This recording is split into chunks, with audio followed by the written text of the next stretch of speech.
now listening to Cult 45, the only cult movie podcast that puts air on your chest.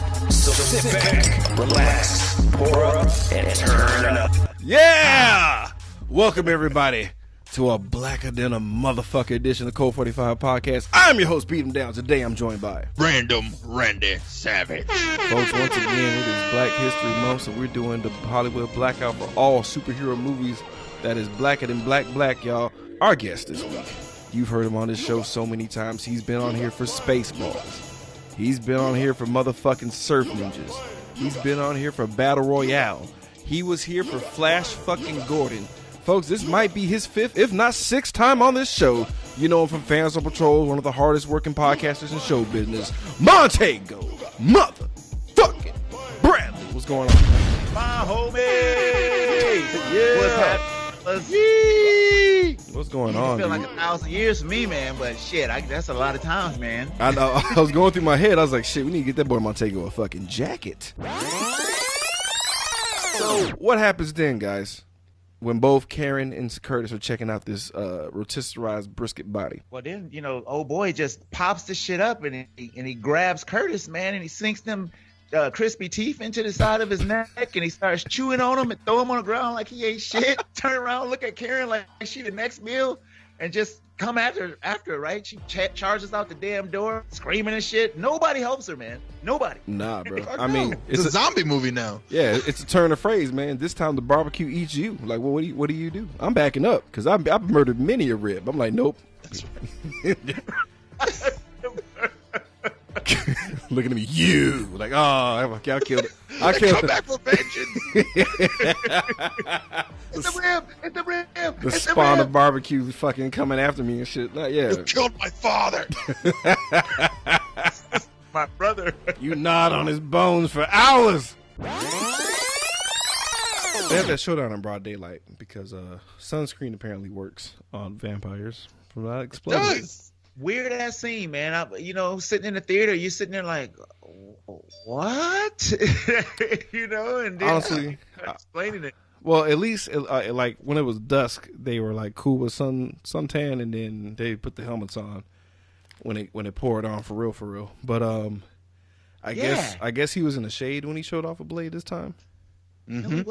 Because leaves block, ultraviolet rays. Yeah, he was like in full bright as day sunlight, not even underneath the bridge or underneath a canopy. He was out there. Wow. Okay. Maybe it was cool heavy though. overcast. I mean, it was still cool, but maybe it was like heavy overcast. Maybe he was wearing. Maybe he had a parasol above him or something. And whose kid was that? They just Dude, he just snatched us some. I guess I live in Chinatown. There's like a lot of Asian people there. It's only Asian people in this whole movie as background characters, which is weird. It's hilarious. So like, he's like jacking up his little girl, and they're having that conversation. The same conversation about the cattle and joint forces and shit. And like Blade is like, bitch, I know what you're up to. You know what I'm saying? He starts saying the legend of La Magra to his face.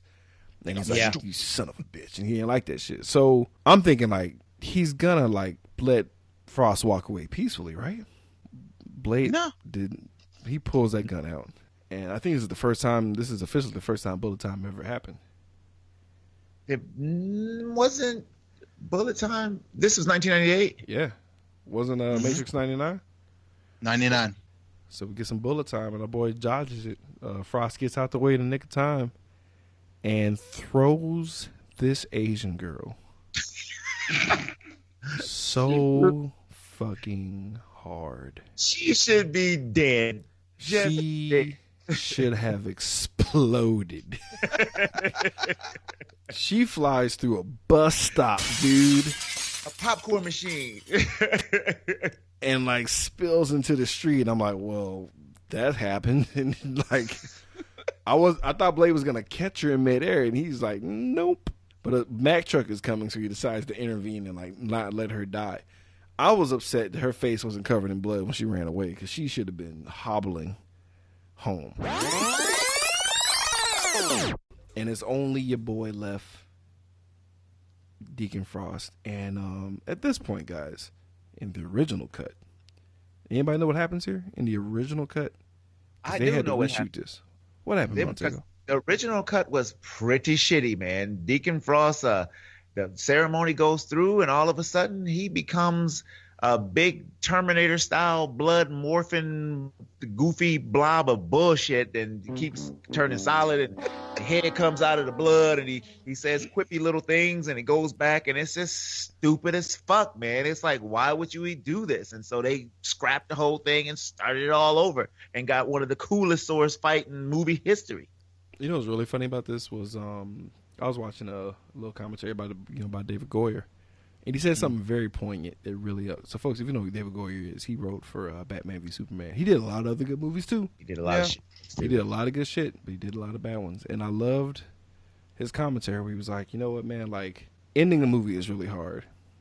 And he's like, there's sometimes when you write something and it comes out terrible, or you write something you think is going to be bad and it comes out great. And he's like, it's really important, like how the last 10 minutes of a movie can just ruin an entire movie. And I laughed so hard hearing this come from him. So, folks, that's Blade 1, 1998. It felt good to talk about it. And it's tally time, folks. So let's find out how many motherfuckers are just cremated instantly. And the poor familiars who are still laying on the floor. It's a lot of counting here, Jack. Man. Mm-hmm. Let's get into our body count. That body count. That body count. I have 95 dead. Ooh. Brutality. Well done, sir. That is awesome. So, unfortunately, I know the answer to this, but let's find out if good old Karen got butt ass naked. Let's get into our skin deep. It's about to get skin deep. I just wanna see a little peek. Just show me that booty. Just a little bit of titties. Right now, right now. Ooh,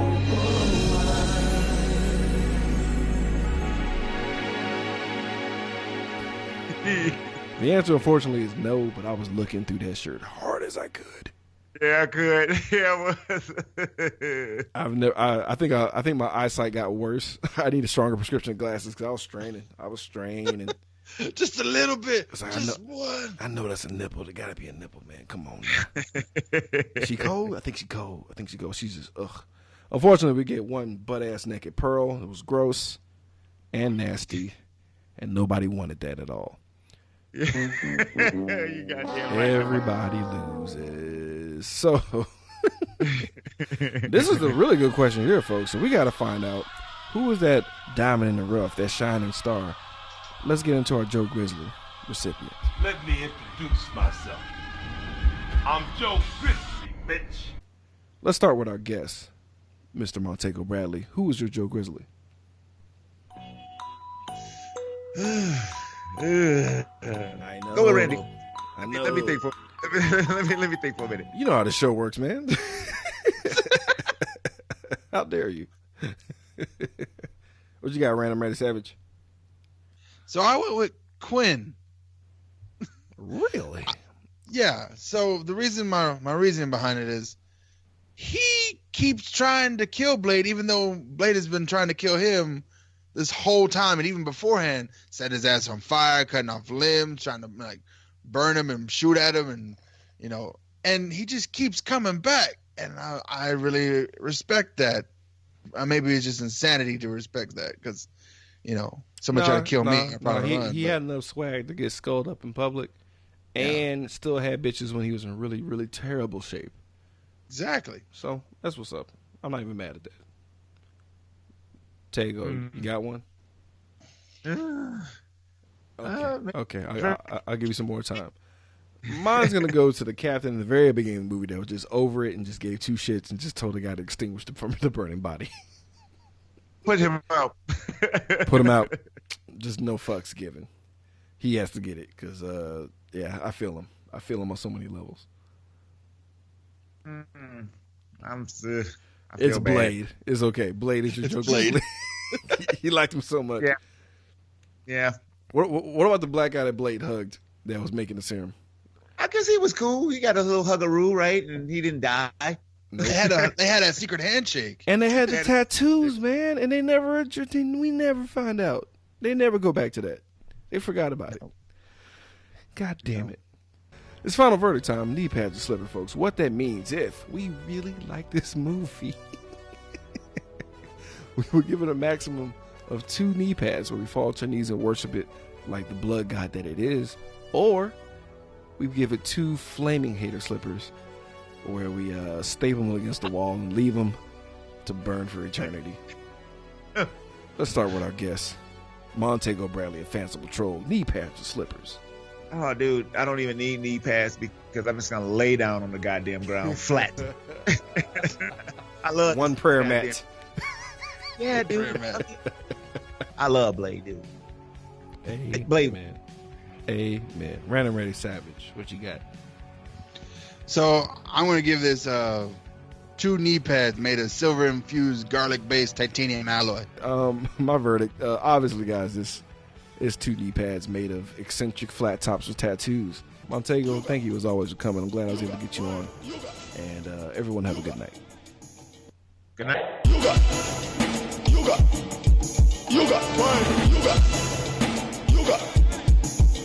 one. You got one. You got one.